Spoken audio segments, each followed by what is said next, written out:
Rejj Smooth here. Jazz Noble Project. I'm here with Zaina Julliette. Yes, Zaina Julliette. Zaina, you know you're beautiful. Actually, I researched and found out that Zaina is actually Greek for beautiful, which is kind of cool. Your name being beautiful, I really wanted to address the issue of being beautiful in this business, in the entertainment business, and the music business, and some of the repercussions of that. I call it the casting couch monster. Yes. And I know you have a song, Hit 'Em Hard, and when I was listening to the lyrics, I was saying, okay, well, I know what that's about. That's about experience, and Yes. live music is supposed to be. Original music is supposed to be about experience. So for the young ladies and men, attractive young men who would be in the business and have to deal with the kind of attention they're going to get because of the way they look and the kind of predatory nature of this business, what advice, revelations, or what comments would you have on that? You know, this is so hard because I've dealt with a lot of traumatic experiences because of my looks. I've had a lot of horrible rumors out there about me that's completely not true. And it's because of producers and gentlemen that I've met along the way that want to work with me. I always get to the second or third song. By the time I get to the second song, they're in love. But my thing is, I'm so focused and passionate about the music, I don't notice that they have these feelings. And they don't come out straight out and tell me. The next thing you know, it's forced on me. Be with me or else. You're gonna have to, or I will sabotage the project. And the harassment, it's almost like harassment, and you have to be able to take that. Don't do like me, because sometimes I got angry, but it took me a while. You have to be able, like I'm learning now that you almost have to keep yourself sacred. Carry yourself with a mystique, because I think that if you're too out there and too accessible to them, they take advantage of that. So you have to be reserved. You have to be very reserved. Hold something back, be private. Yeah, you know. And you always have someone like a mediator, a management, someone to intercept. So what happens is you're passionate about what you do. You meet someone who has some avenue, can open a door, has some type of a potential to and help they you. have the same passion and dreams as I had at the beginning. But sometimes I wonder if it was all false. Because if you had the same passion that I had, you would see the big picture before you even start or even think about coming at me like that. So your advice to someone in the business would be?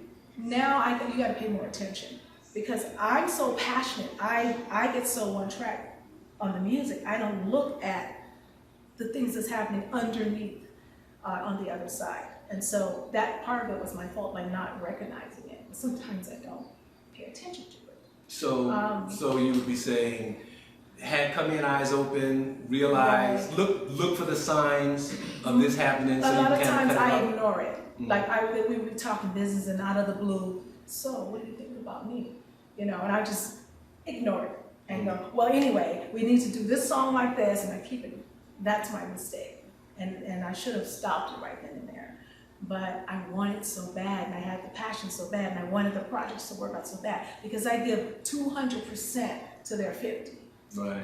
I'm putting all this time, I'm writing all these lyrics, I'm doing this to their music, and then we go all the way to the point of release, all the way to the point of the video release, all the way to the point of the tour, the concerts, and then they flip on you. Once they flip on you, you got all this already ready, so they think that you're supposed to just give in. You got too much. They think you're too deep in to walk away from the project. But I've lost a lot of times because I didn't. But at the same time, I'm never ever gonna sell my soul, because I'm gonna get there with them or without them. Yeah, and obviously you have, and you're still moving forward, and it's still lost. Strong women.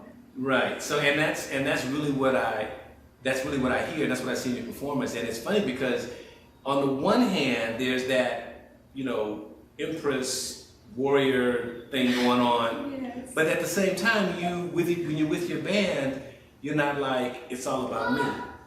And you know, you're very, it's like, you know, your crew and your team and your family. And I think, you know, maybe that's probably why you had the issues with people misinterpreting your passion for being like involved with them or being available, that type of thing, because you're really into what you're doing and the people that are helping you, and you have a sense of what I sense, loyalty and commitment to the people who really are helping you, you know, get where you want to go. If you open the door, you want to open the door for them too. Really? You're very observant. So that's, I mean, I'm saying that's what I'm doing. Yes, I'm very loyal to the band because, you know, it took so long for me to go through swimming through this sea of sharks to get to the core, to find these guys. And I always tell people the entertainment industry, the music business, is like, it's a small core, and I say it's like a little island. And it's really a beautiful business. All the people are beautiful, but you gotta swim through the sharks to get to that core. And you have to be a survivor to make it. Not many people will make it through the sharks. You know, so once I found this team, this unit, Lobo, BJ, Talia, Tina, Money Stone, Thomas Good on bass, it was like, it was almost magical because they all came sporadically. Do you know what I mean? And so finally when I got the right unit together, it was like a piece. I've always wanted a unit that's like family, that's a part of the show. It's just not playing music. I mean, a part of the show. We all take part in the writing. We take part in the performance. I do a lot of choreography. I do most of the writing, but I want their input. You know, I want them up front. I want them colorful. I want them performing. I want the whole stage rocking. Because to me, a real performance, I'm not that kind of artist that will be in the front, you know, you stand behind me. I want to share the stage because I think it makes it more colorful, more powerful, and more spiritual. You know, because to me, a performance is about spirit. Like you were saying earlier, when more people gathered in the church, it's more powerful, more than one. So to me, I perform from my spirit. I don't just sing. I sing with all from a spirit. So I want that same spirit from my band, you know, and that to me is what makes it magical. You know what I mean? So once we're all on stage and the whole stage is rocking, that to me is the type of show I will pay money to go see. And Jazz Gumbo Project is all about live performance, live music, and original music. Yes. Okay. And I've talked to artists that are doing covers, and they want to be exactly like someone else. Right. And that can be very entertaining and nostalgic. You know, we've grown up on a lot of the songs that people are doing. However, when I ask them about their original music, it's like I said something in Martian, because they just don't have the original music. I've experienced that too. So first of all, almost to be contradictory, I'm going to talk about a cover that you did. And what is when you do a cover, being that you really do your own original stuff, what is your philosophy, what is your approach to doing a cover? And specifically, I was listening to Walking in Rhythm. Yes. And I kind of got like Walking in Rhythm with a little funk. Yes. So why don't you tell me about that? On that one, particular one, it was at the time I was working with my producer from Motown, and he actually worked with the Blackbirds, did the original song, and he said he had a dream. Actually, that's how I saw the other two. I had a dream about him. He said, I had a dream that you did Walking in Rhythm, and you became a big hit. And I was like, you know, I was a little, someone Walking in Rhythm. And then finally he played it for me. I said, oh, that's nice, but that's not Z. You know, I'm gonna put Z on it. I wanna put my own style. And I think that with any original, any cover that you do, you have to make it your own. You know, because the people that originally made it, they don't want you to do it exactly like them. You know, so you have to take their song and put your magic to it. You know, so that's why I told them we got to make it pop, you know, happy, fun, and I want to add some more vocals to it. So I think with any original, any cover that you do, you need to make it your own. You have to put your own arrangement. You still let it be the song, but you want to make it with your own flavor. That's part of keeping your originality. Okay, put your signature on it. I heard you do a song you did, She Loves to Party. And I thought if I was on my show, doing a jazz show, I would play She Loves to Party like behind Atomic Dog. Yes. I actually did that song with some of the, one of the members from People. And see, you're right on point. And I was dealing with some of those guys, and they wanted to make me the first empress, our queen of funk. Okay. And they wanted to take me that direction, you know, and so that was one of the songs, and they were really into branding as well. So a lot of the songs was about Zaina. They were trying to make it more, you know, because I'm an actress, so they said, we want you to be really vain, completely opposite from where you are, and I'm so far from being vain, you know. Maybe I'm vain on stage, but I'm so far from that. And so it was funny to them. They played the track and they just told me to make it up as I went. And that's how that song came about. Yeah. Zaina, she loved the party, you know. So I'm Z. Let me see It was, you know, it's really vain. It was one of those, but it was P-Funk. It was definitely P-Funk. So we're gonna wrap it up, but I wanted to talk about I'm gonna go back to where we started with the beauty thing, because I listened to some of your music. I got there was some kind of sexually themed song. So oh my gosh, I love it. so you're kind of going there with some of them. Yeah. That would be I got 3. Anything X-rated, Oh my gosh. Your Place of Mine, and Hype was kind of. Yes. Yeah. Anything I did I was working with another producer in Los Angeles, and they, you know, it's like, and you know, these are different phases, right? Now, they wanted me to be a sex symbol. I have the guys from P-Funk wanted me to be vain, and the producers I work with in LA, it was like, you just gotta be a sex symbol. To tell you the truth, that song took every inch of my soul to sing because I was so embarrassed. I didn't even want my mother to hear it. And I was like, and they would play it, I was like, oh, cringe. But yeah, it wasn't, someone else actually wrote that. Okay. I didn't write that one because I didn't have the, you know, but after he did that, I came out a little more. I was like, okay, I can do the sexy thing. But that song it killed me to sing that. That's the honest to God truth that I was in there. But I get through the song. I will do what I have to do. I play the role. You know, he said, we want you to be the sexy goddess. I'm like, okay. And I come in, okay, I'm going to play the role. And I did it, but that was very hard for me. I have actually personal experience. I've actually watched you go into a role, and it was in a club here in Las Vegas, and we were actually together. I don't even know how did we even wind. I don't even know how we wound up in the club together, but we're in the club together. I went to your show, your station. From the station we left. I think the station we came to the show. Okay, Yeah. Because the part that stuck in my mind was what happened later, and there was a performer, well-known performer, on the stage. It kind of happened open mic, and he was wondering who you were, Yes. and he made a comment about who you were, and it got to be a real deal. You went from sitting there minding your own business to actually getting a standing ovation from out of the audience. So, You tempted me. well, yeah, it was. We'll have to tell that story on another episode, and we'll kind of run that down.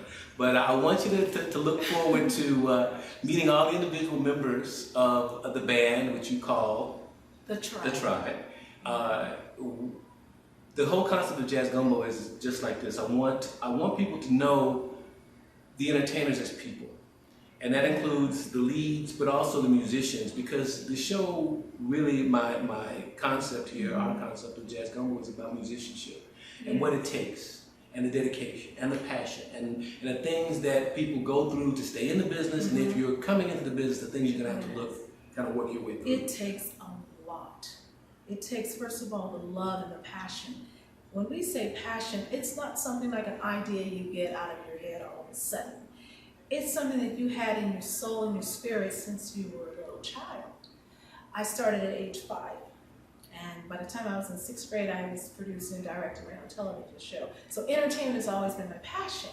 When I got to 6th grade, I started music, growing up in a musical family, around musicians all the time. You know, but I wanted to learn everything.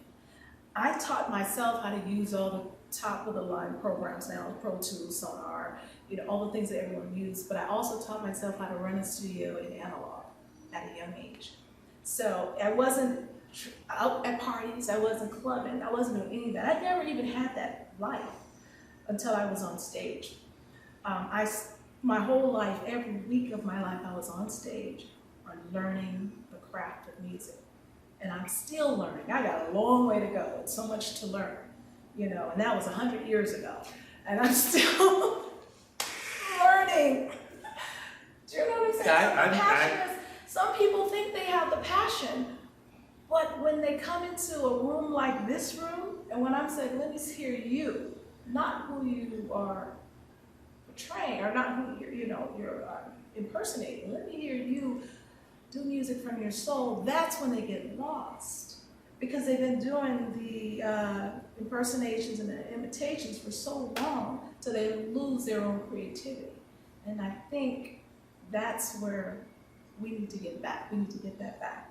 I'm sorry, Vegas, but Las Vegas, you guys got to get into creativity and stop all this imitation and impersonation. You're killing us. Okay, so. I'm sorry. No, it is what the TI is, right? Okay, I'm sorry. No, it is what it is, really. And that's what these interviews are about. You know, let's talk about what it's really like on, you know, on behind the stage, behind the scenes, you know, when the work is actually done. And you guys work really, really hard. And we'll cover that, and we'll show a little bit. I got a couple of cuts of some of your energy just in practice, you know, what you guys are doing. So they want you to be sexy, they want you to be this, they want you to be that. Yes. What do you want to be? I want to be Zaina, you know, and that was in the music business growing up in it, but now I'm doing me, who I want to be. And that's what the song Hidden Heart is about. Okay. You know, I've had these producers, they want to mold me, control me, you know, get me on the casting couch, but not this one. You know, I'm not selling my soul. I never will sell my soul. And so now, one of the lines is, I'm gonna walk and do my own thing. So now I walked away from all of it. I got my unit, I got my tribe, I got my singers, my musicians, my management team. I'm doing my own thing, and I'm setting the destiny. No one's gonna set that for me. So I'm gonna have it where the labels come to me. I'm not going to them. That's it. Find the people who are looking for you. Okay, well, great. I'm going to put the links to your Reverb Nation page and some of your music and that type of thing so people can get that. And we're going to post interviews with the rest of the tribe. We'll get that there so everybody gets to shine. And I want to thank you for your time, and I really enjoyed it. And we have a lot of new music coming soon, so that will be released very soon. Okay, and look for that on Jazz Combo Project. Hey, you know it is. Rejj Smooth.